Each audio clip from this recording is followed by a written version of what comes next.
If somebody left a comment and doesn't really believe, it says doesn't believe in God, doesn't thinks religious people are all hypocrites, it says this is scripted and staged, and want us to have some conversations about sexual relationships and that kind of thing. And it says, what do church people think about sex? And so, there's not a lot of question there. But I'd be glad to talk about some of that. But I think what do church people think about sex? They think it's a good idea. In the way that God designed it, which is for marriage. And here's the reality: outside of marriage, you miss aspects of the sexual relationship. You can still have sex, and you can still climax, but you can't enjoy it to the potential that God created it for. This is a huge part of my story. I think with Jen is, prior to me being I was sexually active before I became a Christ follower, and I actually spoke this weekend to our singles ministry and college ministry about that this week. Is that I remember making that commitment to God once I became a Christ follower, where I read in Scripture, because I grew up in a Christian home where I knew that you shouldn't do that. I was taught that, but I don't think it was until I learned that from God personally through reading Scripture that I made that commitment to Him. But the hardest thing that I've ever experienced in my 30 years of life is Jen and I went and ate at a little Cuban restaurant called Padrino's when we were dating, and through conversation a few times, she had made statements where she thought I was a virgin, and man, I didn't want to talk about it, and I just kept pushing it away. And then she made a statement that night, and I thought, I got to tell her. And I remember telling her that I didn't wait for her, and to see the tears roll down her face, man, you don't think about that when you're a teenager or when you're out running out every weekend just looking for some action. You don't. It's just, when you think about it that way, you don't think that one day you're going to meet a guy or a girl you're going to fall madly in love with, and you're going to have to look them in the eye and be honest with them, because you have to be honest in your marriages, especially on the front end. Hey, this is who I am. I believed anyway. And I remember telling her and watching her cry. I'm telling you, man, that just broke my heart. And I'm just like, I wish I could go back to being that stupid kid, and just punch him in the nose. Because if I'd have known the way it would have made Jennifer Wells feel, I would have never, ever done that. And so, that's pretty honest. So that the dudes out there thinking this is staged, it's not. No, it's... But I think in turn, when we dated, we made sure that we did it the way we felt that God wanted us to. And we were in student ministry at the time, and we were very intentional that we dated well as an example to the students. First and foremost, because we felt that was what God wanted us to do, but we thought it was important to be a good example for the students. And we got to stand before in front of our friends and family and students and say that we had waited for marriage and we had dated well. And I think that God has really blessed us in our marriage because of that, because we were faithful to that commitment. And that wasn't a cakewalk. You have two people who love each other, and it's very easy to rationalize things out. But Jen and I we had standards. We had drawn the line in the sand and said, we're not going to cross these lines. And, I had my own place. She was over all the time. If we wanted to, we could have. And we could have, it would have been our secret and no one would have ever known. But we just made that decision, and I agree with you. I believe that God's totally, we have blessings that we don't even understand that are blessings because we were faithful to one another in that. And so, well, and sex is one of those things too. And again, can only be experienced to its full potential inside of commitment. Right.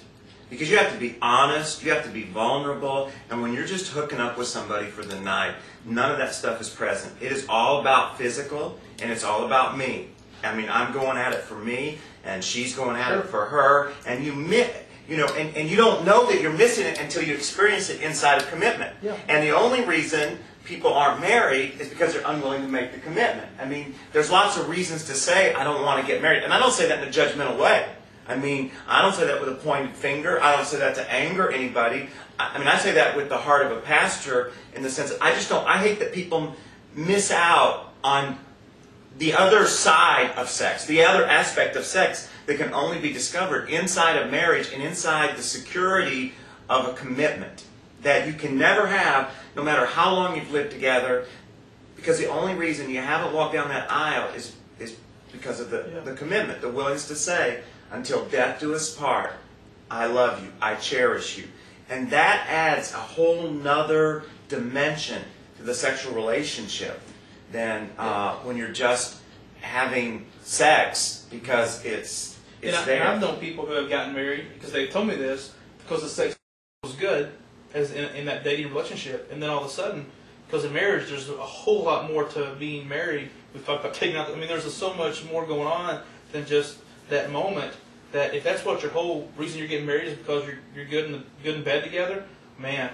I mean, just very poor choice. Sex distracts us from the things that we need to develop to be in a long-term relationship with somebody. And I'm not going to say it's just not a South Florida thing. I think it's a worldwide thing now that even if you wanted to step away from the spiritual side of it for a second, it is so dangerous, even if you're using protection, to be sexually active because the odds, the chances of you getting an STD of some sort, maybe not the big AIDS, but getting something, you're going to carry that with you to your spouse, possibly to your children. And I don't understand, people who are in my age of life, late 20s, early 30s, being not knowing.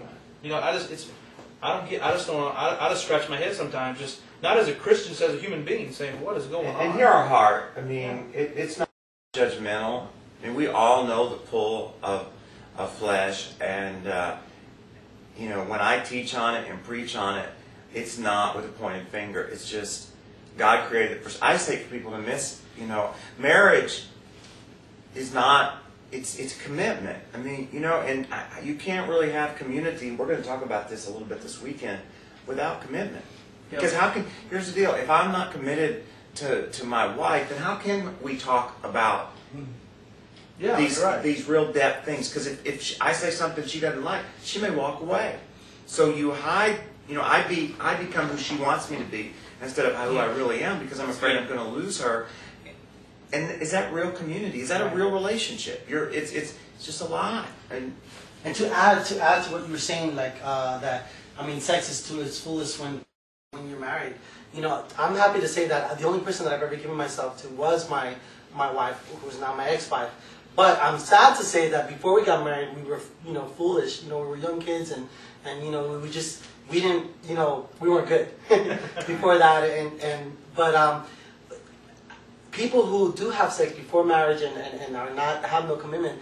All I remember when I got divorced, I remember, man, I never want to feel what I did feel when I was messing around before I got married. The being scared, always wondering if someone's going to catch you. That feeling just always, it's never right. It's never to its fullest. And it did become to its fullest when I finally did get married. After a couple of years, we were finally able to enjoy each other the way we were. There was peace behind it, and I just remember the moment I got divorced, I'd go, man, I know I want to make it till I get married because I never want to feel always that uneasiness, man. That there's just you can't really enjoy this, So I encourage anybody who's out there being single, and we don't think these days about, for me, I'm probably a little old school, but even to a kiss, every time there is an intimate moment, that's a piece of you that you give away. Whether it's and I try to teach my daughter and my son not yet, but I try to teach him even through a kiss. There's a lot of girls that I through the loft that I've gotten a chance to talk to, and it's funny they come back and they never used to think that a kiss is as deep as after I talked to them about man, you know how important they used to they'll tell me how they kiss anybody, and I go, you know what? And kissing is so, it's your heart behind it, and every time you kiss a different guy, you're giving a piece of yourself away, man. And it's been great conversations and with some of my friends about that because, it starts with that, and I keep trying to teach my daughter about that stuff.